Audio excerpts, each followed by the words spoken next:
ਭਾਰਤ ਦੇ ਵਿੱਚ ਕੰਬਾਈਨ ਨੂੰ ਜਨਮ ਦੇਣ ਵਾਲੀ ਕੰਪਨੀ ਕਰਤਾਰ ਅੱਜ ਇੰਡੀਆ ਦੀ ਨੰਬਰ 1 ਹਾਰਵੈਸਟਰ ਕੰਪਨੀ ਆ। ਤੁਹਾਨੂੰ ਪਤਾ ਵੀ ਕਣਕ ਝੋਨੇ ਦੇ ਵਿੱਚ ਸਭ ਤੋਂ ਫੇਮਸ ਸਭ ਤੋਂ ਵੱਧ ਵਿਕਣ ਵਾਲੀ ਮਸ਼ੀਨ ਕਰਤਾਰ ਦਾ ਅੱਜ ਪੂਰਾ ਟੌਪ ਦੇ ਉੱਤੇ ਨਾਮ ਹੈ।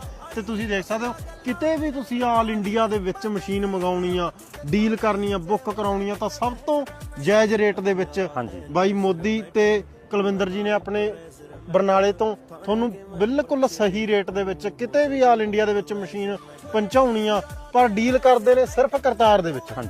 ਟੌਪ ਦਾ ਬ੍ਰਾਂਡ ਹੈ, ਤੁਹਾਨੂੰ ਪਤਾ ਵੀ ਟੌਪ ਦੀ ਕੁਆਲਿਟੀ ਹੈ ਇਹਦੀ। ਸਟੀਲੀ ਕੰਮ ਵੀ ਜਿੰਨੀਆਂ ਸ਼ੁਰੂਆਤੀ ਕੰਮ ਕੀਤੇ ਉਹ ਕਰਤਾਰ ਨੇ।